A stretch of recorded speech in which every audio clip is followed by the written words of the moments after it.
I went to China as much to travel with Bill Porter as to see China.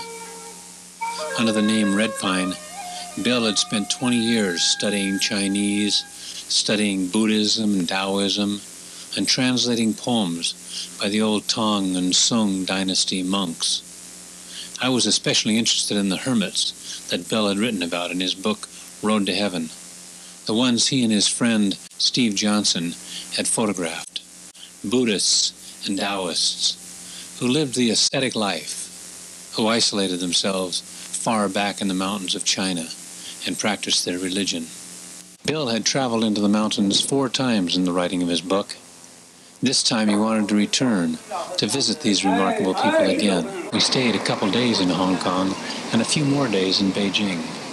But in our hearts, we were already 1,000 miles west of Beijing, in the mountains near Xi'an. At one time, hundreds of years ago, Xi'an was known as Zhongnan, and it was the capital of all China, as well as being the eastern end of the famous Silk Road. For us now, though, it was the gateway to the Zhongnan Mountains. Those mountains, sacred to the Chinese, held the hermits. While arranging for our trips into the mountains, nothing went easy in China. We explored this ancient city. Bill introduced me to the special Xi'an soup called ma shi soup, one of his favorite memories of the city. I loved it, and I asked him what was in it. Ma shi is the name for that particular bean soup. But that features beans, but it has many things in it. And so ma shi just means a bunch of different stuff.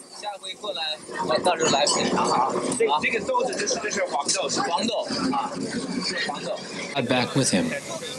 The emperor agreed to let him build a temple to keep these priceless scriptures in. And this temple became known as Kayenta, or Big Goose Pagoda. It got that name because the people who passed the imperial exams signed their names near the archways of the pagoda, and the look of these names had the appearance of columns of migrating geese. Bill also took me to visit the Forest of Steles, a garden filled with Buddhist and Daoist statues and carvings.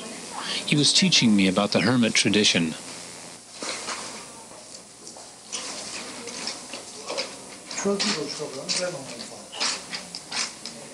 The museum near the garden featured a statue of Lao Tzu, Daoism's founder, as well as the famous horse, which, Bill explained, represented Daoist thought. We were very fortunate to be able to watch an artist do a rubbing of one of the most famous of the steles, that of Bodhidharma, the hermit monk who brought Zen Buddhism to China, and whose mountainside cave we would visit later in our trip.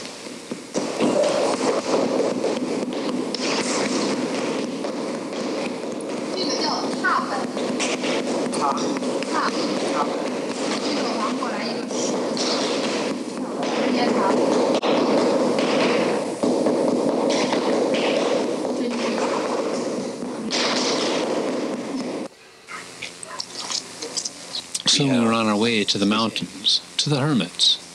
Our first stop was the Xingji Temple, a Pure Land Buddhist temple, which housed a famous 100-foot-high pagoda built to house the remains of Shandao, a 7th century Buddhist master who helped spread this particular sect of Buddhism throughout China.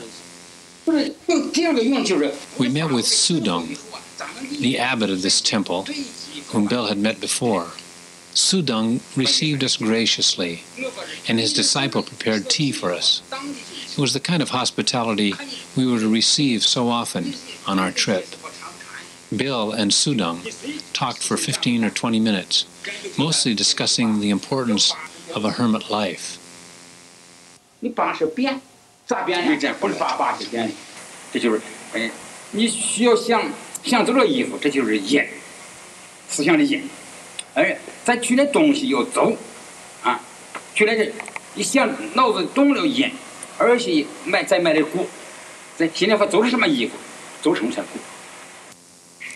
Then we left the temple pausing to enjoy the landscape before we drove off.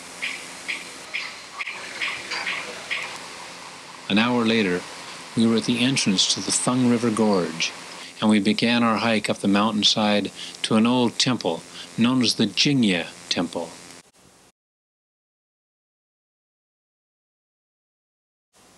We were greeted with a sign over the temple's door, which, Bill explained, translated as, "Use the Dharma to protect the Dharma."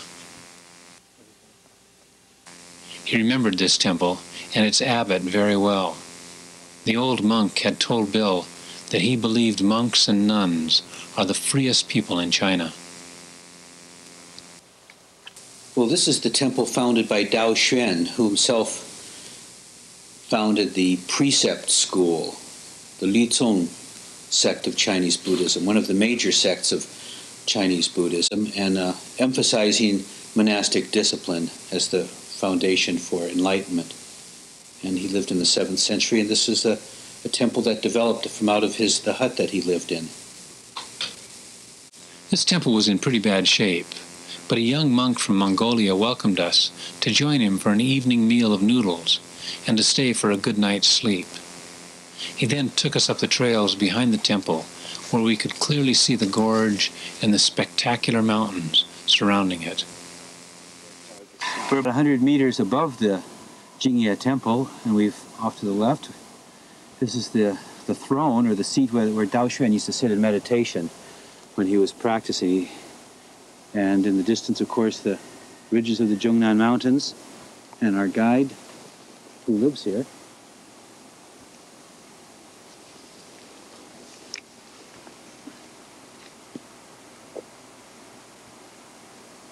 When he was here, Dao Xuan never slept and didn't eat for 3 months. 你看那边那个山很像一个睡佛，像不像？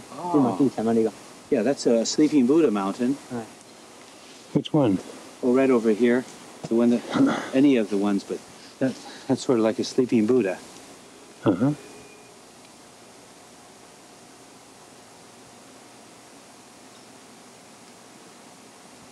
Early the next morning, after a breakfast of rice, apples, and tea, Bill and I went back down the mountain and crossed the Feng River to reach the simple hut of Chuanfu, a nun whom Bill had visited before. She had told Bill about living in the mountains, that such a life is very hard, that you can't live there if you're still attached, if you haven't seen through the red dust, the illusions of this world. She too welcomed us, preparing tea and walnuts for us as we sat with her in front of her hut. Her hut was simple, filled with those utensils and instruments which a person would need in order to survive alone in the mountains.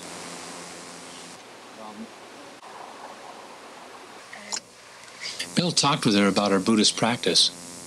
He also asked about other hermits living in the mountains, and she gave us directions to the hut of a monk whom Bill hadn't visited before, who lived another 2 or 3 miles up the valley behind her. I was impressed with what I thought was a very comfortable conversation Bill had with her, so I asked him about it. Often, due to the heavy dialect of many of these northern monks, I could only often guess at what they were saying. It's a good thing she drew us a map. I don't think I would have been able to understand her directions. 这个就那金刚法师呢？金刚法师都在上次在转接路都来官方在一起，他们这几个修行人都在一起住的。是不是那个西观音寺？不是观音寺，不是西观音寺，没钱的。哦，还是车会那个地方。哦，还是车会附近。哦。好了，我们先走。你走。After following a couple of false trails, we located the hut of the monk she was referring to. He was out gathering wood when we arrived, but an old nun and a young disciple were there, and they immediately prepared us a bowl of noodles and some tea. The experience made Bill think of a classic moment in the poetry of the hermit monks, this one by Jia Dao, called Seeking But Not Finding the Master. Under pines, I asked the boy. He says, "My master's gone to gather herbs." I only know he's in those mountains, in those deep clouds, but I don't know where. An hour or so later, the monk arrived, tired from his work, but clearly exuberant about having guests. He and Bill talked about his practice there in the mountains, and he told Bill how Pure Land Buddhism was different from the form practiced by many others in China. Pure Land Buddhism, he said, proclaimed that chanting the name of Buddha was sufficient in itself to guarantee rebirth in the Pure Land. 不适应了。佛在这佛那个释迦牟尼佛在世的时候，那个时候那个根基，他那个时候那个人的根基深厚的。He then served us some food, walnuts and persimmons this time.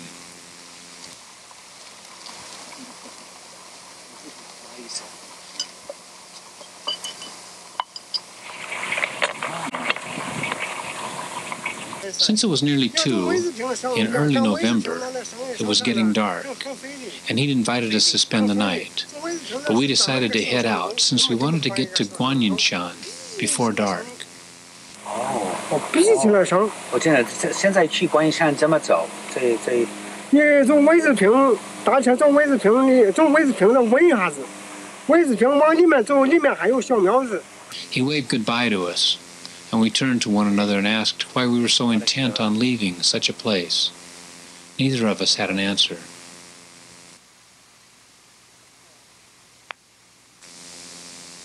A strenuous 3-hour climb took us to the top of Guanyinshan, the home of Yan Zhao, the nun whose photo Bill had put on the cover of his book.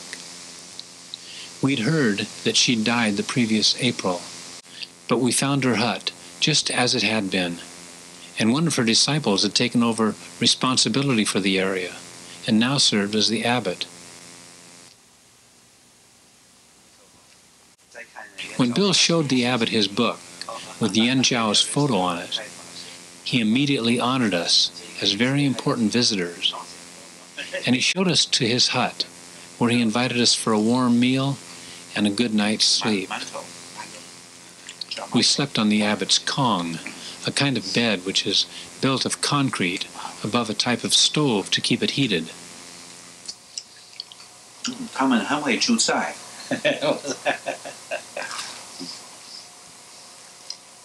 The next morning, he showed us around the grounds. Workers were hauling stones and constructing a temple, which the abbot explained was in honor of Yan Zhao. Before she died, Yan Zhao had told the abbot that she would return to the mountain as a nun in 16 years. He plans to have the temple completed for her when she arrives, and he plans to build small huts near the temple where the hermit monks and nuns might live.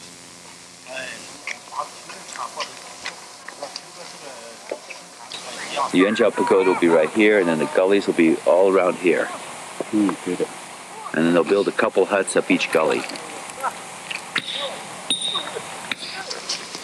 The abbot wanted us to meet one of his young disciples who had been living in the cave for the past 6 months. He'd remained there for another 2.5 years, not speaking to anyone, and spending his days in meditation. There are many monasteries, especially those that are located in the countryside or in the foothills of mountains. There are areas nearby that are set aside for a practice called biguan, or enclosure, whereby one lives inside of a cave or a secluded hut with one's needs in terms of food being supplied by those living in the main monastery. And this goes on for usually periods of 3 years, whereby you live inside the hut or the cave, and you're not allowed to speak to anybody, and you concentrate on your practice. There's usually a ceremony involving the whole monastery that takes place at the beginning of this period, and of course at the end of it. And it's a major achievement in the career of any monk or nun to undergo this sort of very strenuous and strict regimen.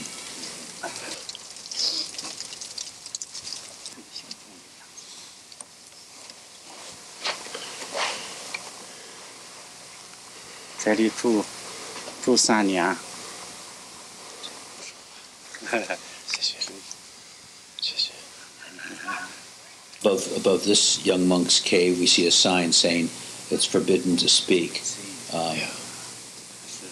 Doesn't mean that we can't speak, but it means that he is not allowed to speak.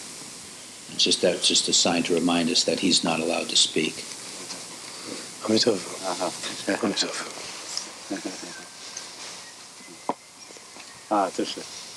The abbot there is telling this young monk that I myself, with this foreign visitor, has also received the Bodhisattva precepts in Taiwan, and he's come here to meet other Buddhist practitioners.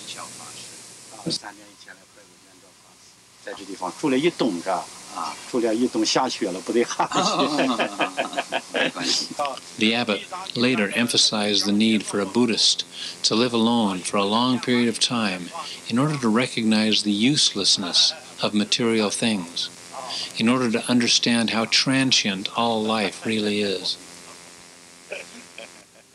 He wants you to join. I was asking him, I said, do you have to practice like this to become a Buddha? And he said, yes. He says, because as human beings, we're so used to comfort that the only way to get rid of this attachment to comfort is to go through a process of elimination, of forgetting comfort. And I asked him how long it takes. He says at least 3 years, maybe 5 years, maybe 10 years. Anyway, that's the process. If you don't do it, he says you're not going to reach the final goal of liberation because you're going to be attached to all the desires. 他最后入了孔定的时期，最后他的寿命到了，那无常生来拉他，无常鬼啊，无常鬼的话，两个拉铁锁链子来拴他。Later in the morning, we left the temple area and headed back down the mountain. But along the trail, we met another hermit, a nun, and she also invited us to visit her hut.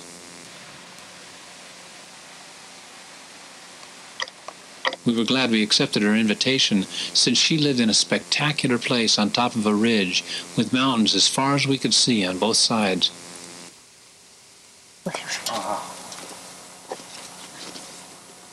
After a short conversation and some tea, we headed down to the river. Although this was a fairly easy hike, we went slowly, struck by the beauty of the place. Well, that's Wanhuashan, 10,000 flower mountain. And those little peaks are the flowers.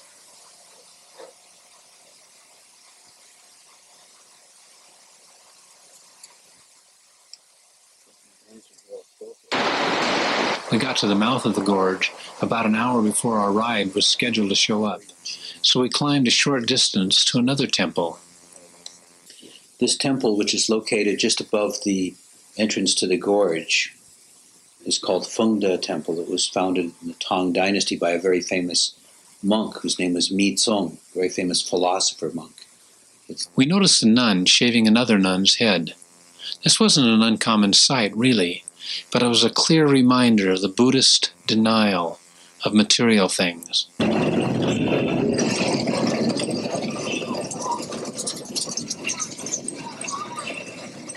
Our ride then took us to the noisy heart of Xi'an, and we thought back about the people we had met and the places we had been. The busy city reminded us of some of the reasons these Buddhists chose to live as they did. A day later, we were back in a taxi, this time to go to Nutai, another of the Zhongnan Mountains. We were joined for this part of our trip by two of Bill's friends, Mary and Eileen, Americans who were working in China and who lived in Guangzhou. We first stopped by a temple Bill knew well, called Caodong Temple, where Bill again had an animated conversation with the abbot, a monk named Honglin.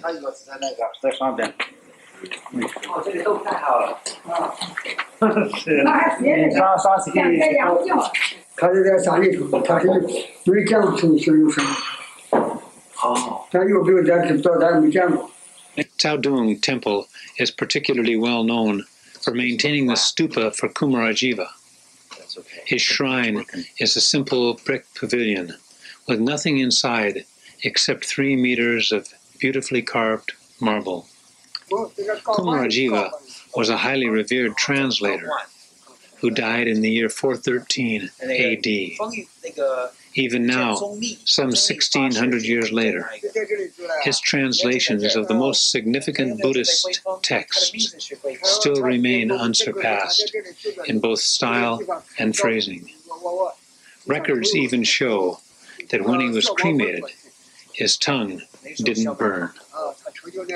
Naturally, Bill, a translator, had to pause and pay homage to Kumarajiva. On the way to Nangwutai, we stopped by a temple run by a man Bill called the Laughing Monk, one of the most engaging individuals any of us had ever met.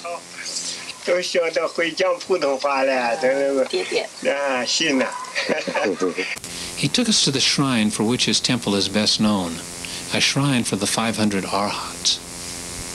It's very common in many Buddhist temples to have a special hall set aside for the veneration of a group of 500 sages. Of course, the number is symbolic because when the Buddha was alive, he was often accompanied by a group of 500 disciples. And so the Chinese have just chosen 500 as a figure representing this group of the Buddha's age, but they have changed their representation. So there's Marco Polo, for example, appears sometimes in this group. They're different figures, and thus the hermit poets, even of China, are suddenly now in the group of 500. These are the statues of Coal Mountain and Pickup, or Han Shan and Shi De, two famous hermit poets of the Tang Dynasty. You have to understand that these special halls that were constructed for the 500 arhats were basically designed as a tourist attraction. When pilgrims came to visit the temple, this was an added inducement to get them to come to their temple to offer incense to the gods and so forth. And thus, it was another sight to see. And so it played an important role in raising the fame of a monastery, to say, oh, that monastery has a temple for the 500 arhats. Although he was needed for a special ceremony that day, the master made us feel at home and comfortable, as though nothing mattered to him except for us.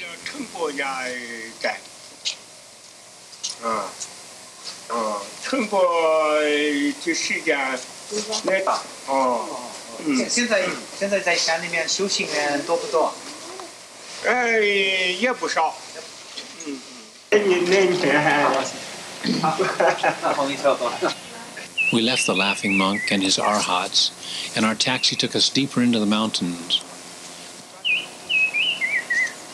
When the road ended, we climbed to another temple, and again the monks went to work preparing lunches for us, tasty bowls of noodles.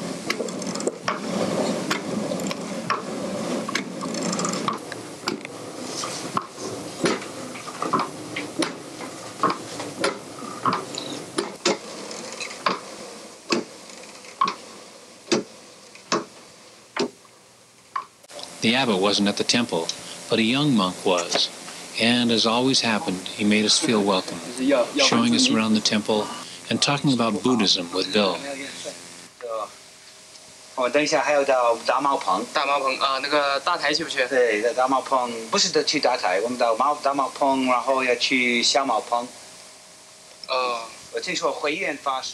A steep climb took us to the ridge, but just over the top, we spotted Mitu Temple, located at one of the most stunning spots we could imagine.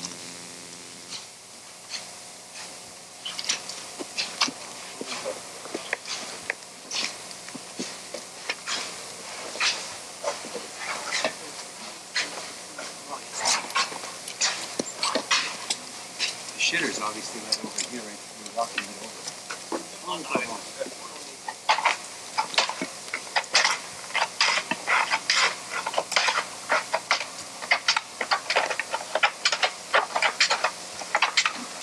The abbot of this temple had a business degree from Beijing University, and he was determined to make this a major Buddhist center. Although Bill had been here before, he hadn't met this abbot. The man shared temple responsibilities with another monk, whom Bill had met, and who was away for a few days. This abbot seemed different from other monks we had met, somehow more affected and formal. Bill suggested that he'd even had some theatrical training. He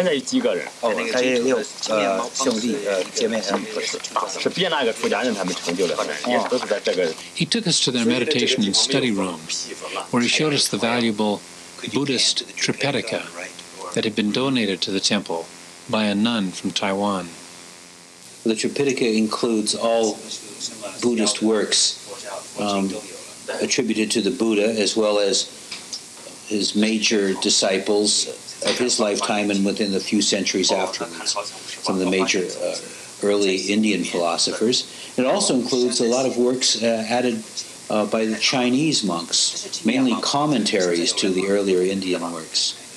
And the current edition was standardized in the Ming Dynasty about 400 or 500 years ago, and since then has remained pretty much unchanged. In return for this gift, the temple carpenters had built a hut for the nun. We visited the hut and found the quality of the construction to be much higher than what we'd come to expect from the term hut.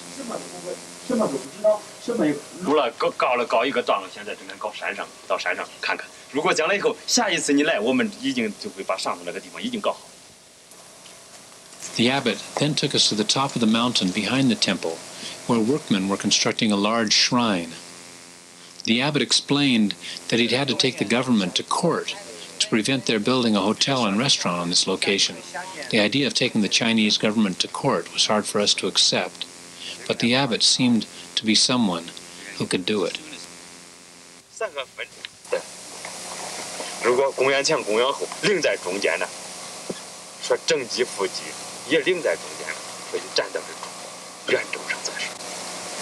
He also took us down the mountain from the temple to meet another monk, this one living alone and just about to begin a 3-year period of isolation, silence, and meditation.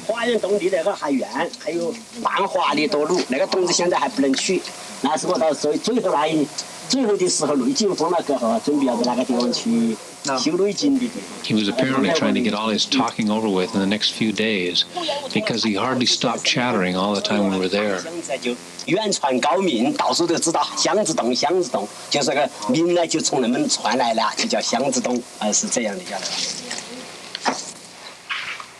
The next morning we woke up to a sunny day with a disciple cleaning the grounds and a monk doing his morning prayers.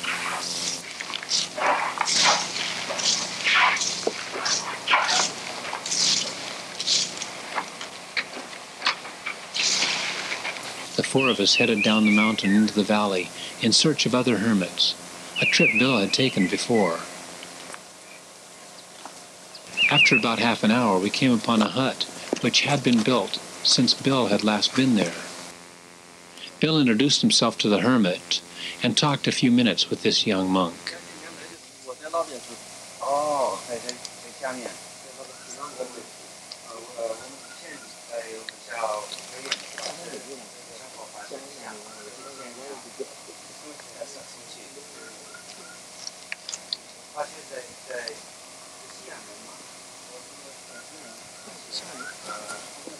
Soon we reached the hut of a nun whom Bill had interviewed in his book. Unfortunately, as with Yen Chao, she had died since Bill's last trip, but her disciple was still living in the hut, and she remembered Bill well. The nun's name was Hui Yuan. She'd been living there for 35 years with her disciple Cheng Bo, who joined her in the last 4 or 5 years. And since her passing, Cheng Bo has taken over and now has her disciples, continuing the hermit tradition.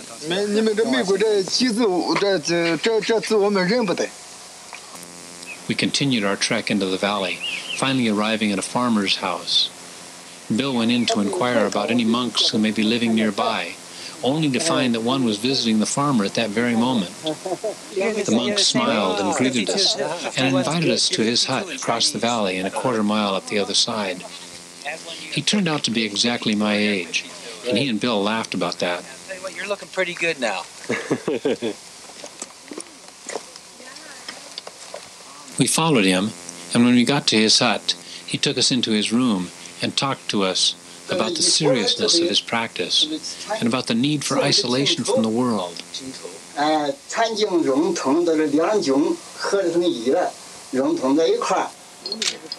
He then prepared some hot water and brown sugar for us, and we sat in the sunshine enjoying the setting, the company, and the drink. 哦，是北坡。北坡，它这个太阳呢往南去了，冬天；夏天呢，它这个一天到晚都是太阳。 By now it was afternoon, and we had a hard climb back up the mountainside ahead of us, so we excused ourselves and headed out. Halfway up the trail, we heard a man singing, and soon the monk, whom we had seen doing his early morning prayers, came down the mountain filled with joy and music. 阿弥陀佛，阿弥陀佛，下面这个阿弥陀佛，毛回去了。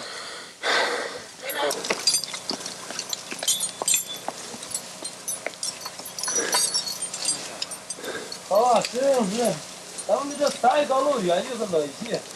哎。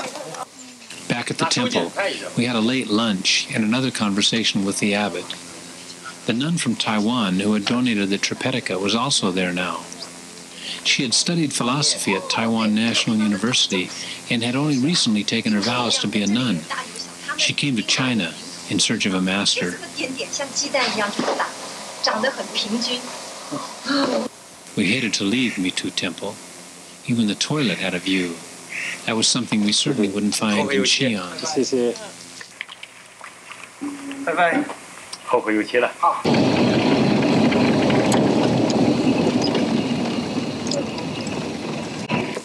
Again, we were reminded of the reasons for living the hermit's life as we re-entered the smoke and noise of the city.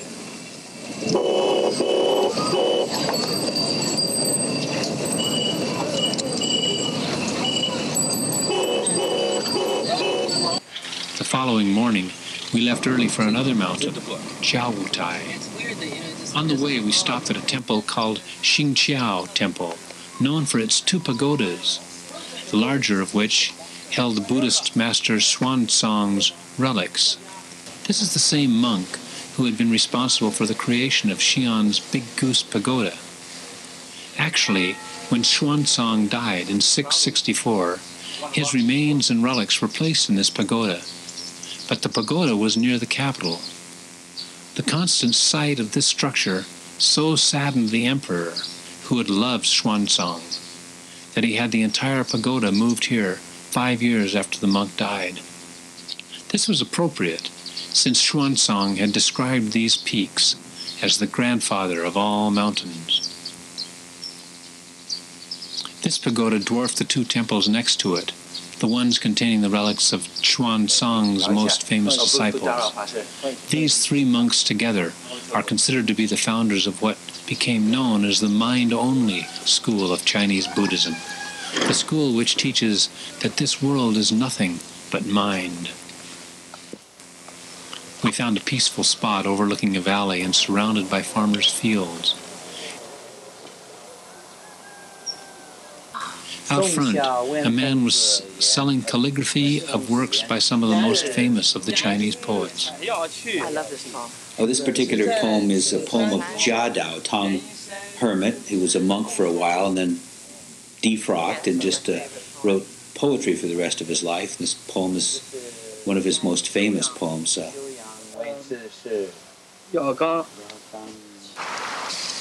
Then we began our trip to Jiawutai. It started with a 3-kilometer hike up to the base of the mountain. We had to hike because a cart had broken down in the road and our taxi couldn't get past. As so often happens, though, we were fortunate for this problem, since the hike enabled us to slow down and pay attention to some of the children, to some men building a mud wall the old-fashioned way.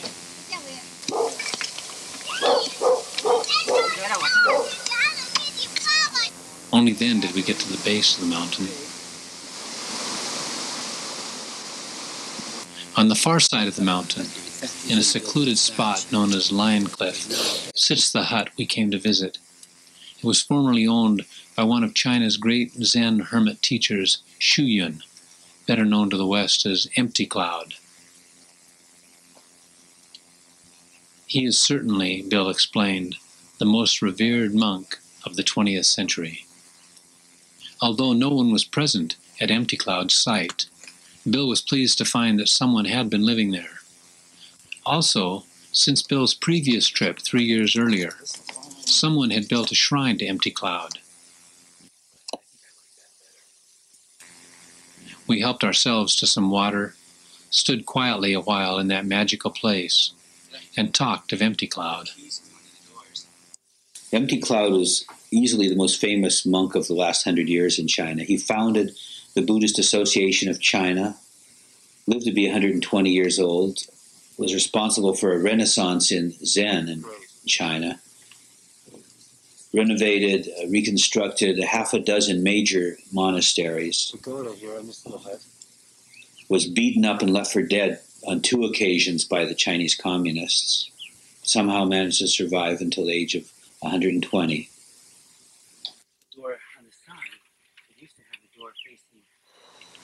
The next morning, we made one more trip to the Xi'an city wall to get a sense of its massiveness.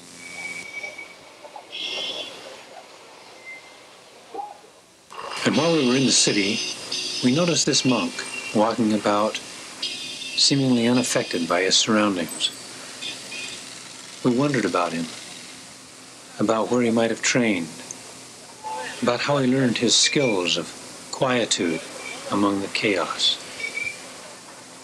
This monk represented the very freedoms we'd been focusing on.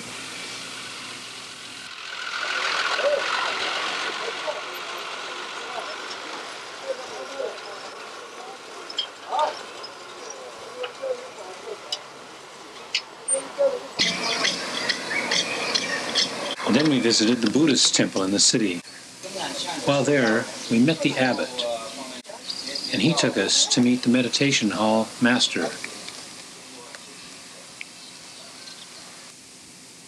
The old master had actually studied with Empty Cloud, and we were surprised that he invited us into the meditation hall.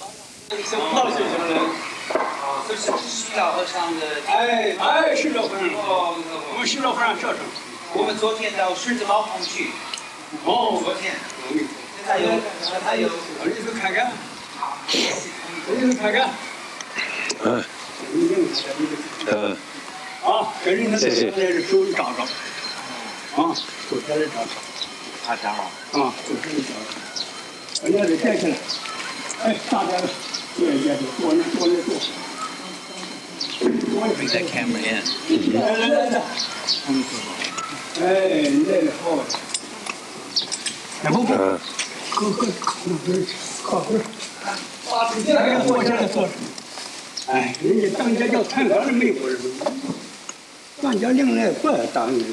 It's quite a rare honor to be allowed to bring a camera, especially a video camera, into a meditation hall. A temple that takes meditation seriously, and some do, many don't. But in those temples that do practice meditation, meditation can last several hours a day, or it could last over a dozen hours a day. In this particular temple, it's about a dozen hours a day. And that goes on for about 70 days. And then you have a break, and then there's another 70-day session. At this temple, there are 4 70-day sessions throughout the year. So a total of 280 days of continual meditation where you get about 4 hours sleep. The rest of the day is meditating, walking during the periods of meditation, and then, of course, bathing occasionally and eating a meal. Very intensive meditation techniques they were using at that temple, and they use it at many meditation temples, is to chant the name of the Buddha, and then to ask yourself, who is chanting the name of the Buddha?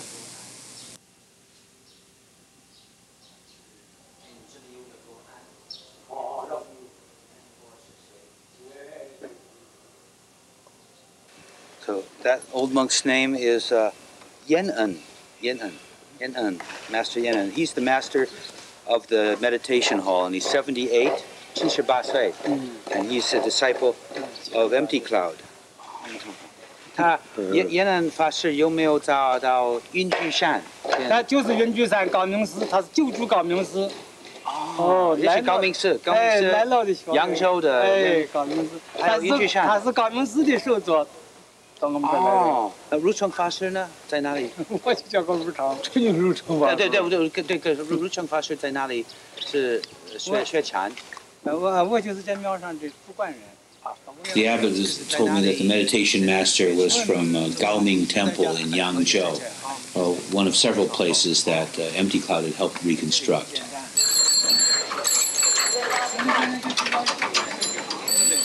Bill and I then began what he termed the Daoist portion of our journey, and left for the Daoist temple in Xi'an.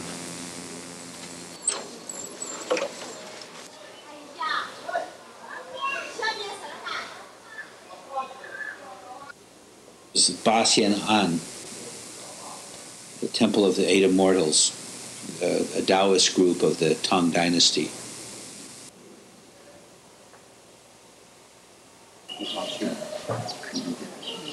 你哪个国家的？美国人。是美国人。美国人，我是作家，我朋友。I told him what we were doing and asked him if we could take pictures, videotape the Eight Immortals, after which the temple is named, and he said, no, that wouldn't be permitted. So it's sort of funny that we could videotape a living sages meditating, but not the stone ones. 里面不能照相，这里面禁止拍照。电脑里面禁止拍照，不让照相。The Taoist priests seemed to greet us more with curiosity and suspicion than with a natural warmth we received from the Buddhists. Rather than talk about their religion and their practice, they appeared more interested in finding out who we were and what we were doing.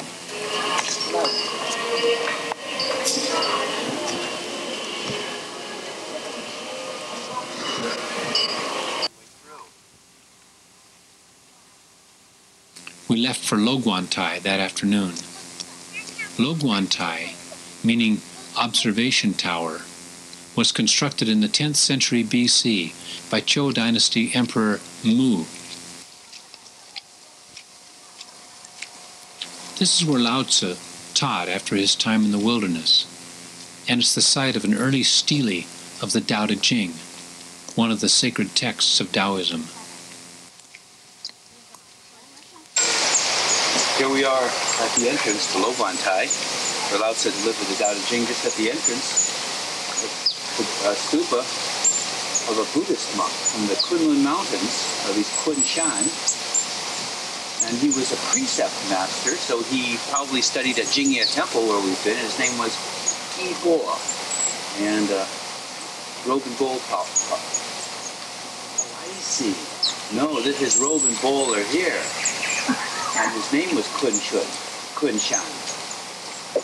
Yes.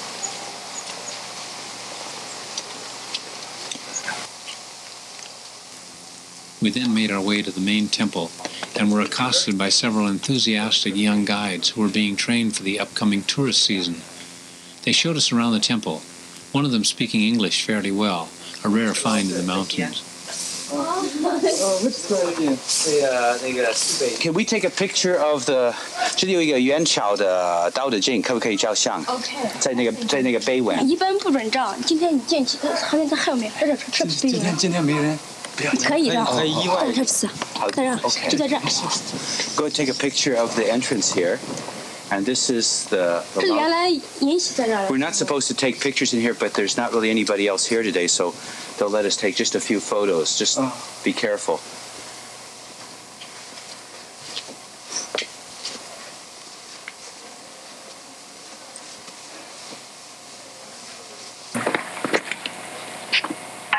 中间桥两边都可以。不太像，这是旁边。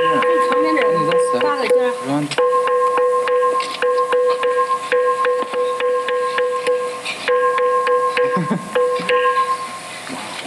It is made of stone. Why did he can ring? Why can it ring? I don't know. It must be a very special kind of stone. Ah, yes. but we don't know its structure. No, I don't either. The shrine they took us to is where Lao Tzu was supposed to have taught his disciple Yinxi the lessons that made up the Tao Te Ching. Just inside the gates of the main shrine were the two steles carved in the 13th century with the Dao and the De sections of the text. Behind these, we found two other shrines, one honoring the Lady of the Southern Dipper, who looks after human destinies, and the other honoring the Princess of Rainbow-Colored Clouds, bestower of children. Watch your step now going down. Yeah. Boy, I almost lost. It's also home to a ginkgo tree said to have been planted by Lao Tzu himself. We left to climb the mountainside behind the temple in search of an old Taoist nun named Chang, whom Bill had met and interviewed on his previous trip.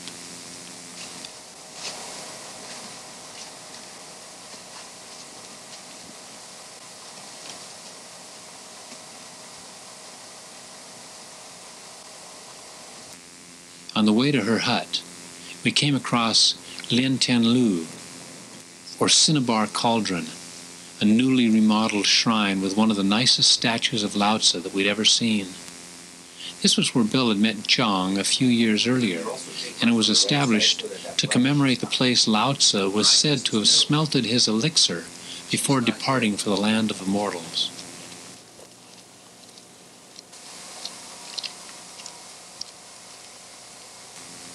Unfortunately, once we got to Zhang's hut, we learned that she had become sick and had moved down the mountain. A monk was now occupying her place, and he gladly took us in for tea and conversation. 谢谢。倒是可以给我们念这个. I'm going to ask him to read it.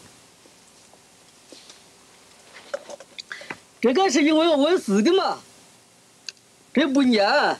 He showed us a book he used to tell people's fortunes.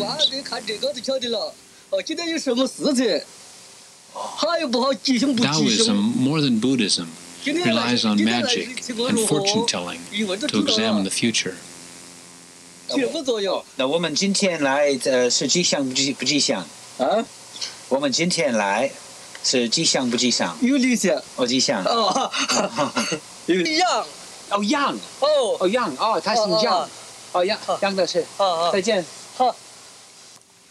By the time we got back to the temple, the young guides spotted us again, and this time took us to meet their supervisor, a government official whom Bill had also met before. In fact, the man said that Bill's previous conversation with him had convinced him to become a Taoist himself. Bill didn't really believe him, and figured he was actually prying for information about us to report to the police.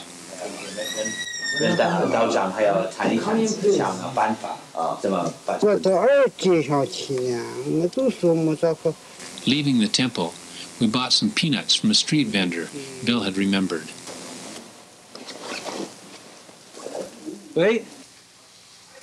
Then we went to the quarters of the leader of the regional Daoist community, Master Ren Farung, whom Bill had met twice before, and who was considered to be one of the leading Daoist masters in all China.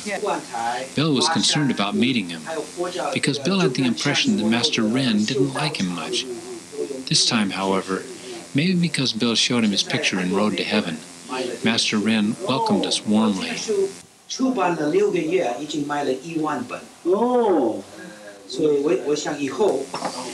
Bill was still a bit suspicious, though, particularly when he found one of the young priests from the Taoist temple in Xi'an sitting and talking with Master Ren when we arrived.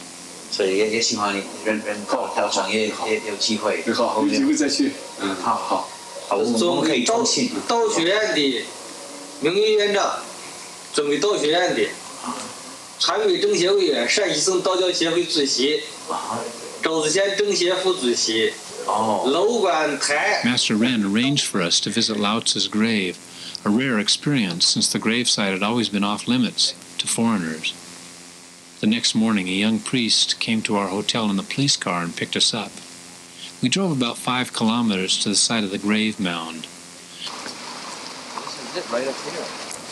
I was surprised by the modesty of what I saw, especially considering that this is the burial site of one of the world's greatest religious leaders. Bill said this is partly because the claim that this is his grave isn't well substantiated, and it's partly because the Red Guard broke up a previous shrine and used the stone to help build the nearby power station. This is a stele carved in the Qianlong period of the Qing dynasty, and with Lao Tzu's name, Zhou Lao. Zhou being the Zhou dynasty, and Lao being Lao Tzu's name. 这就周之前啊，以前那个为了纪念这还有一个老子墓，他就从文革的时候。One of Lao Tzu's biographers wrote in the 1st century BC that Lao Tzu had disappeared through Sangguan Pass, a 2-day ride from Loguantai. Therefore, he couldn't be buried at this spot.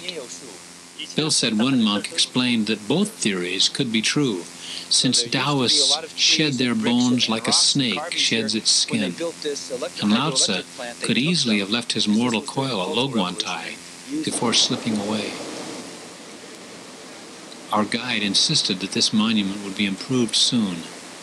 As it is now, you can easily kill yourself getting across the river to the mound, and when you finally do get there, you need a Daoist guide to show you where it is. The plaque commemorating this sacred site stands out about as clearly as another tree on the mountainside.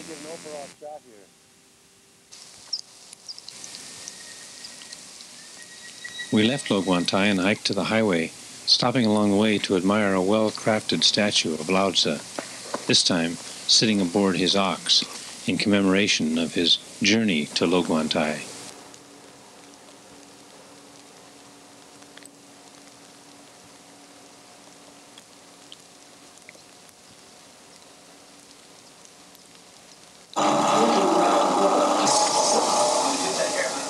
Arriving at the highway, we found a small noodle restaurant open, and we watched in admiration as the cooks made noodles for us.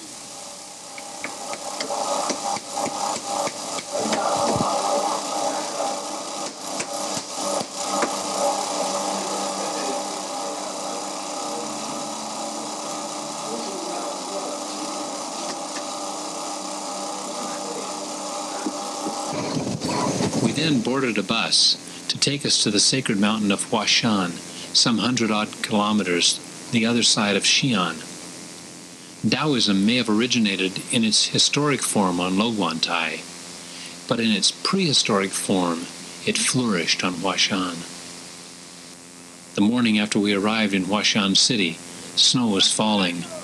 Cold and wet, we hiked past the tourist shops and entered the gate for the Jade Spring Temple at the foot of the mountain. Bill had a problem with the ticket taker, who insisted upon making us pay foreign tourist prices, even though we had our false papers with us, claiming we were teaching in the country.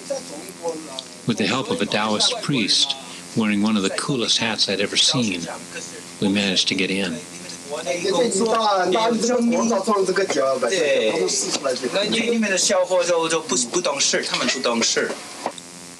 It's a beautiful temple, one Bill had visited several times. This tree was brought here about 1000, at least the sapling was brought here about the year 1000 and planted by Chen Tuan, the Daoist hermit who lived here. It was a sapling from the tree under which the Buddha was born, the Ashoka tree, in Chinese the Wu You Shu, the no trouble tree. And that pavilion on top of the boulder was originally also built by Chen Tuan around the year 1000.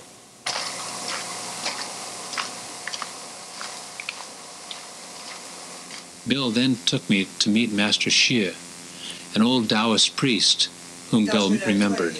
Master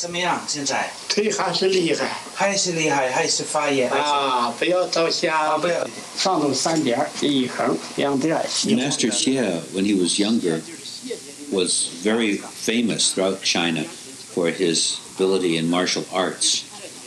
But after prolonged meditation, his knees have become arthritic and he's lost his skill.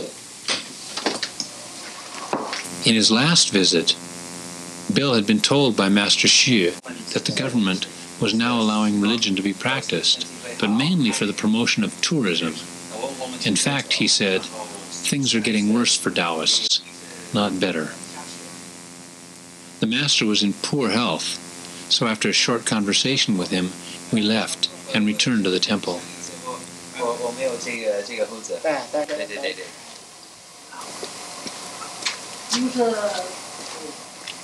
Bill asked a young priest about another old Taoist, Master Xu. Master Xu, it turns out, was also living there in the temple, so the young priest took us to meet him.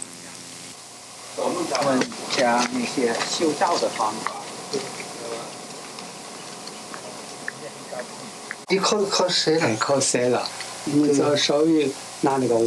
was in relatively good shape, and he and Bill spoke for quite a while. His disciple brought us tea and fruit while they spoke. Well, he lived for about 50 years up on top of the peak of Huashan. In fact, my first trip, he was still living up at the peak. And then 2 years later, when I got there, he had moved down. And he was just a famous Taoist master. And he devoted all the money he ever made to the renovation of the Taoist temples in the area. Isn't me?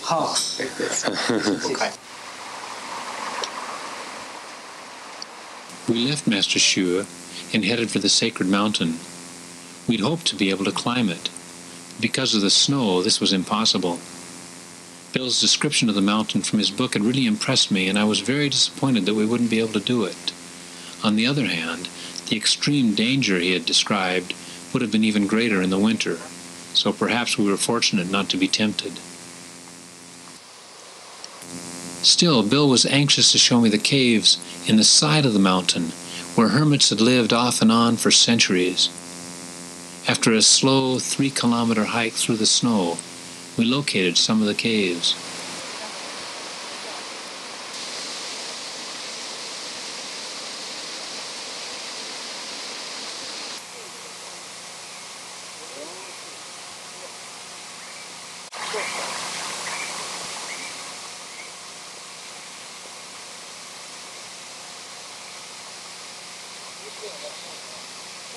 Since they appeared to be occupied, Bill decided to visit.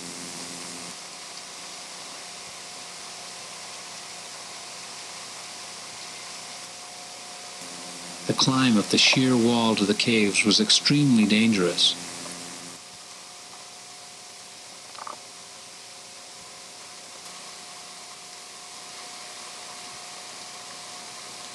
No one was home, but Bill sat a while in one cave just to get the feel of it.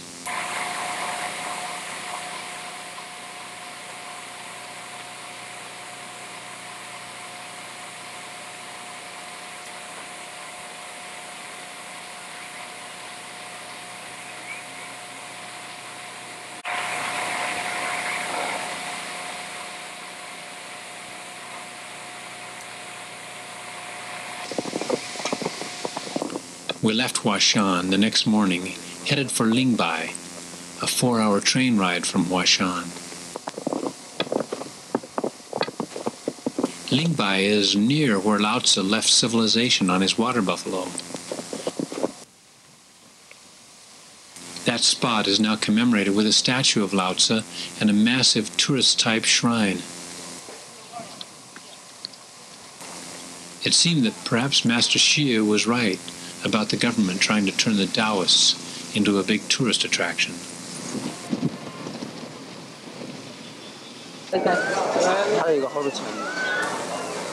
We waited around Lingbai train station, hoping to catch a train to Luoyang, another of ancient China's historical centers. In Luoyang, we visited the Longmen Caves. The caves held hundreds of statues of Buddhas of all sizes, positions, and conditions. The Red Guard and other marauders had done damage to these sculptures throughout the years, but several hundred still stood.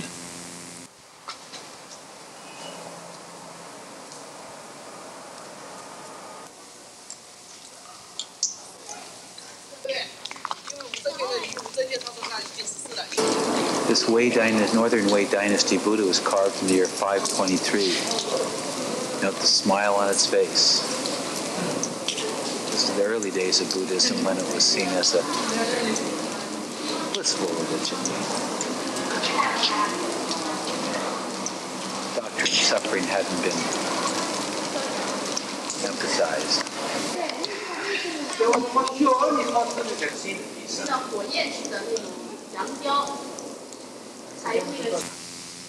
We then visited one of China's most famous Buddhist temples, known as the White Horse Temple.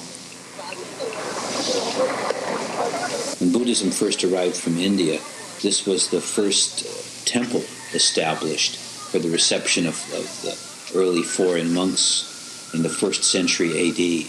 Because the monks arrived on a white horse, it was called White Horse Temple.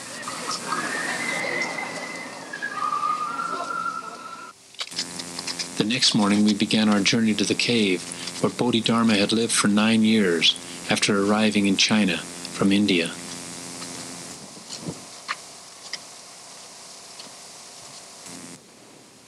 The shrine was closed for the season, but we hiked up the mountainside to the cave itself.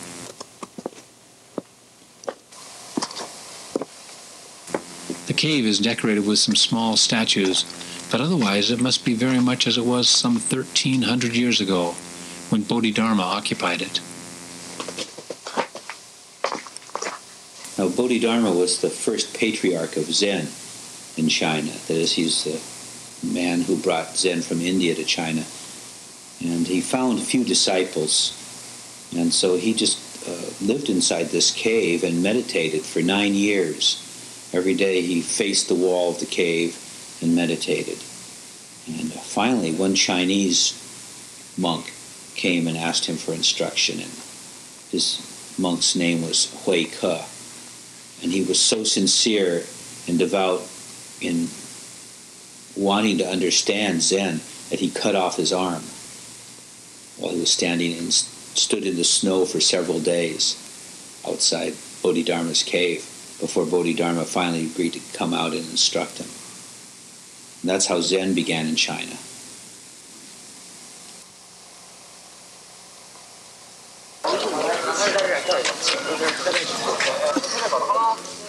Below the cave is a village built around a temple.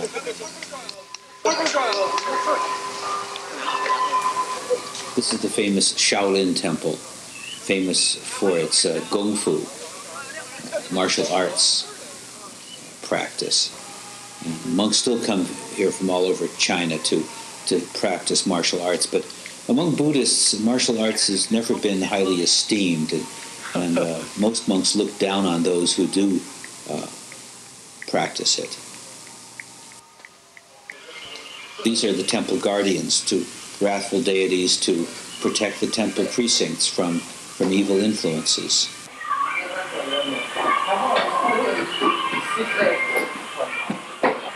That's the statue of Hui Ke. Used to be over here with Bodhidharma.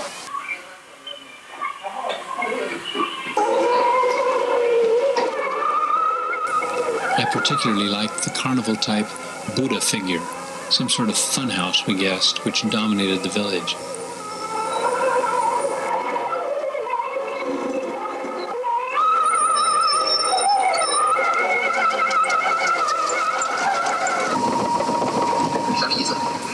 An overnight train ride to the south got us into Wuhan around noon the next day. We hopped into a cab and drove to the museum to look at some pieces Bill wanted me to see.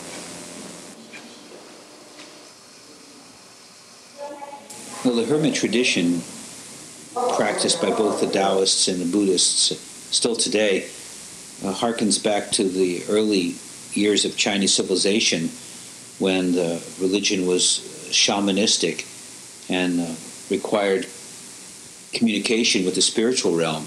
And this communication was required the solitude of mountains, and often a little help from drugs, herbs, alcohol too for that communication.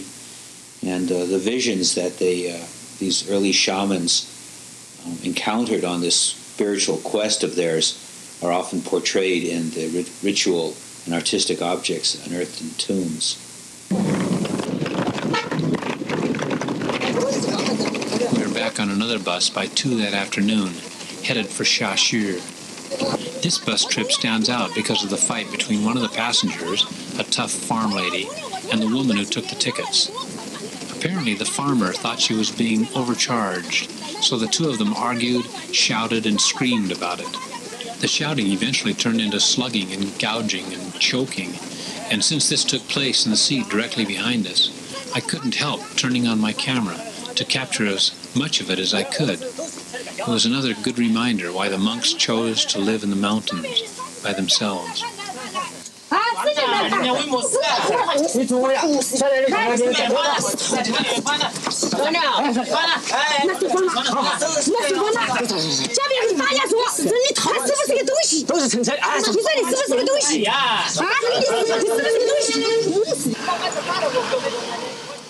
Our purpose in stopping in Xiaxu was to see the remains of the old Zhou dynasty capital and to visit the museum. This was the capital of the ancient state of Chu. Now, Chu was the most powerful state in ancient China around Confucius's time. And Chu was also the most shamanistic of all the states of China, the most prone to the early forms of Daoism than the other states. Court rituals and dancers, and spirits coming down from heaven.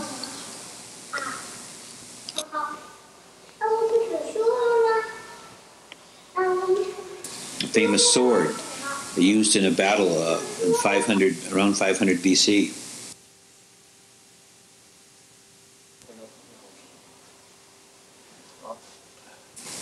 This is a beacon tower, the remains of a fire beacon tower from the ancient state capital, from the ancient capital of the state of Chu, used to relay warnings of impending invaders.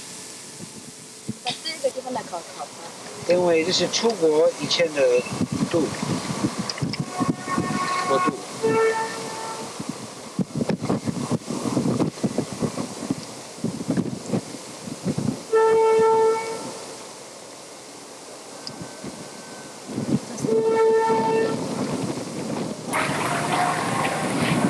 Bay over here on the next hill. Liu Bei being the pretender to reestablish the Han Dynasty.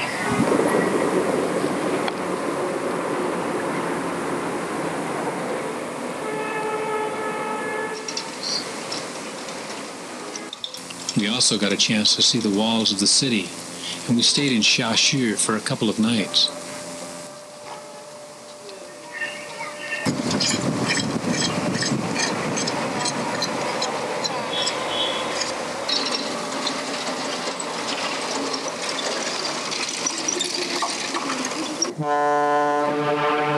Near Xiaxu, we climbed aboard one of the many ferry boats on the Yangtze and headed west toward the famous Yangtze Gorges.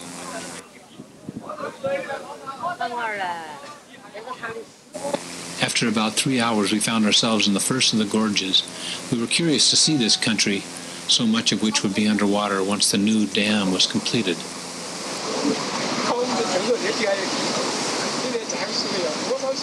Another hour or so, and we were landing in Wanqi.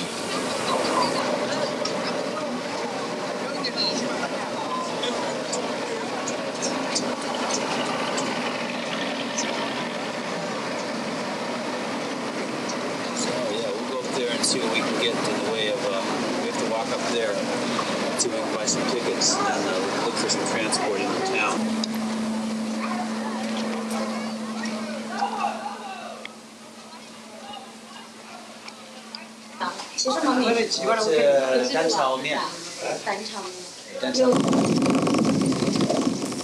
We took a bus up a side gorge, and Bill got into an argument with the driver about the fare.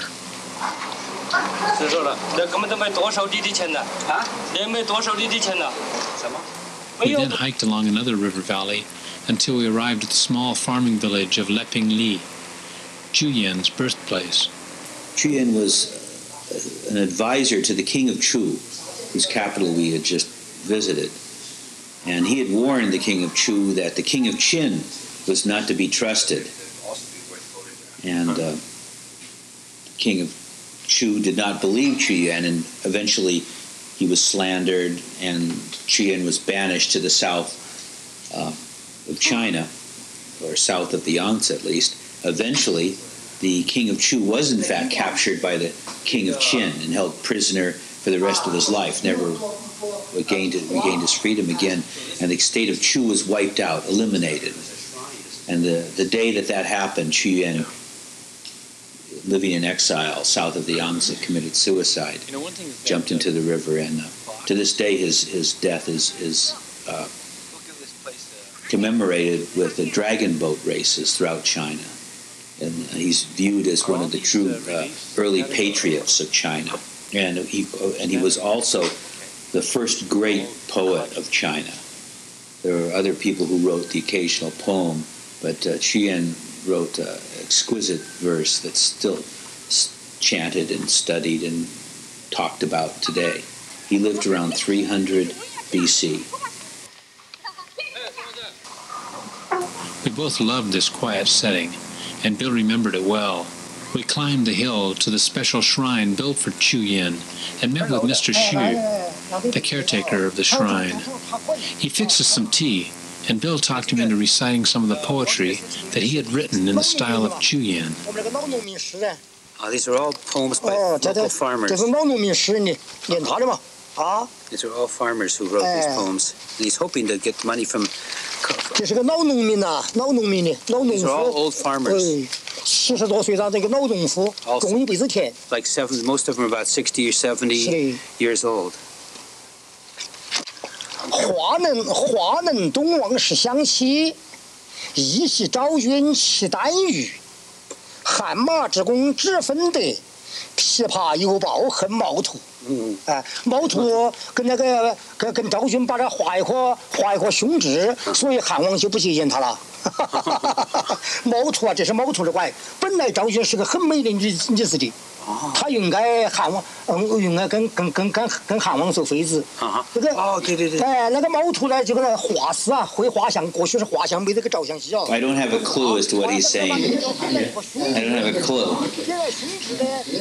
This gentleman who's was the head of the local poet society had been collecting the poems of his fellow farmers and had compiled this edition, and it was his hope that he could find a publisher for this. He said that he had several hundred poems, and they were all fine poems.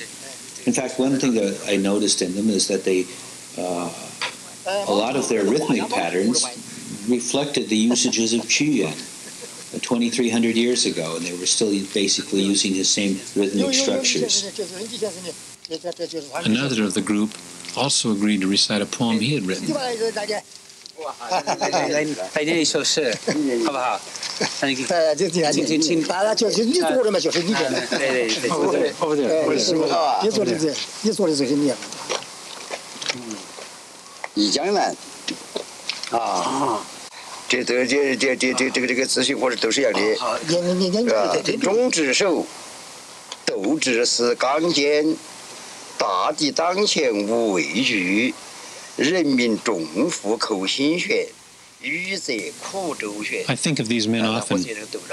They're not hermits, of course, but they live quietly, away from the cities, and they respond deep in their hearts to the poems and the life of Qu Yuan.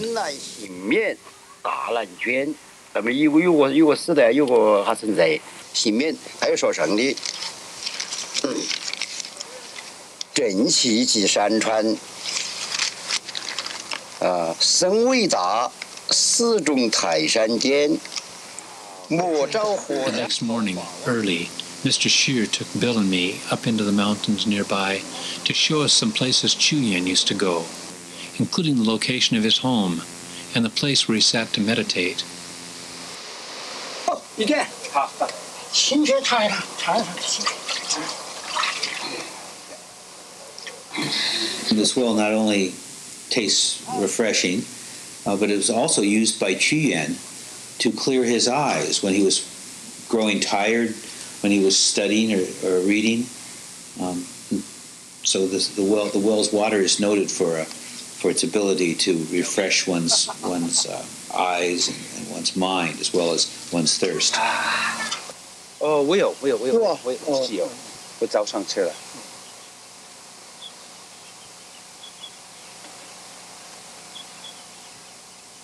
这个是真的是控制吧？是啊，你们的人口太多了，我们的人口还是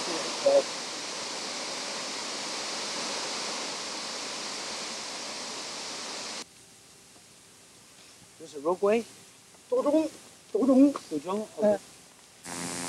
We agreed that this was a magical place to be, and somewhat sadly we headed back down the valley to the muddy Yangtze.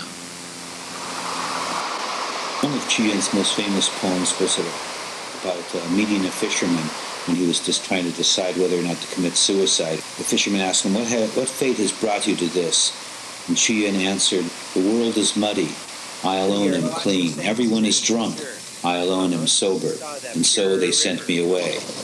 And the fisherman said, the sage isn't bothered by others. He can change with the times. If the world is muddy, splash in the mire. If everyone is drunk, drink up the dregs. Why get banished for deep thought and purpose? At the end of the poem, the fisherman smiled and rowed away singing, the waters are clear, I wash my hat. When the waters are muddy, I wash my feet. Which means to wash your hat when you're going to go off to get a civil service job and dedicate your life to helping the country in a government capacity. Whereas if you wash your feet, you're going to stay home and just farm.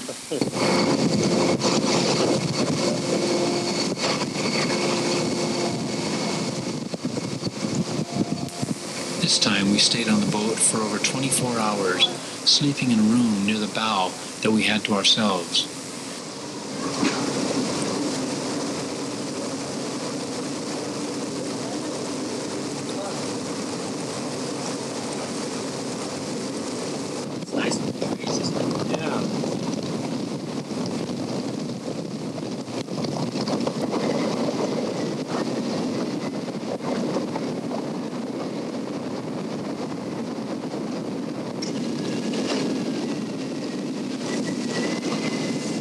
In the morning, in spite of the cold, we sat comfortably on deck, drinking whiskey and watching the shore go by.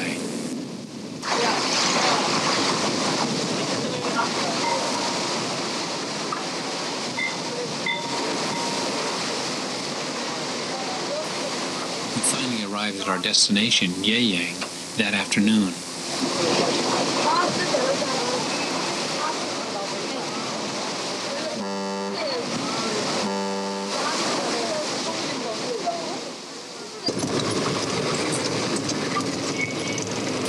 Still in search of the life of Qiyuan, the next morning we hired a taxi and drove toward another shrine to the revered poet, this one not far from Milo.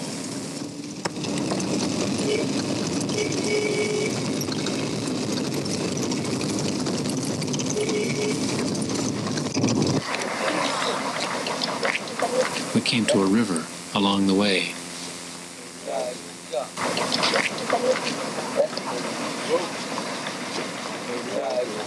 This is the river in which Qiyuan committed suicide, the Milo River.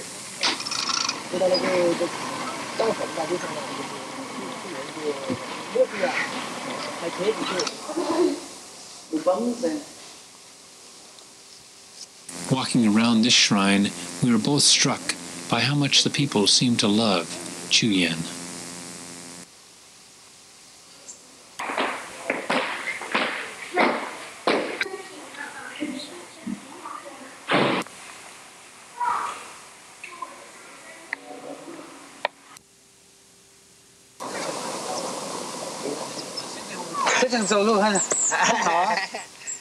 We then weaved our way through farmers' fields until we arrived at Qiyuan's burial mound.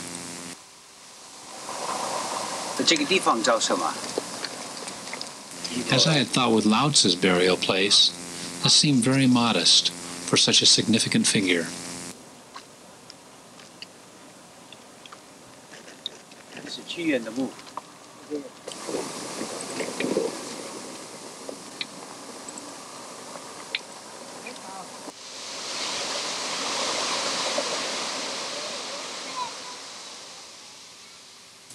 This trip into China with red pine really changed my life.